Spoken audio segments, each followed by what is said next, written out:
विश्व 24 न्यूज हर पल आपके साथ। नमस्कार, विश्व 24 न्यूजमध्ये आपल्या सर्वांचे हार्दिक स्वागत।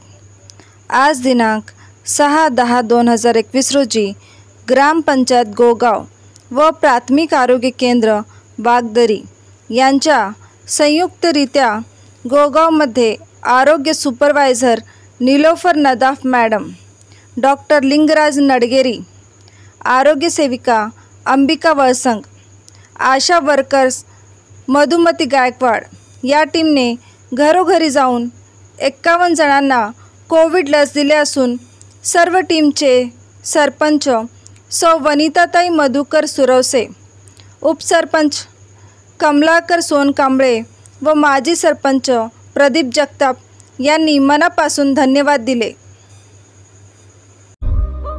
राज्यातील महत्त्वाच्या आणि आपल्या भागातील ताज्या बातम्या पाहण्यासाठी आजच आमच्या विश्व 24 न्यूज चॅनलला यूट्यूबवर सबस्क्राइब करा आणि बेल आयकॉन प्रेस करा।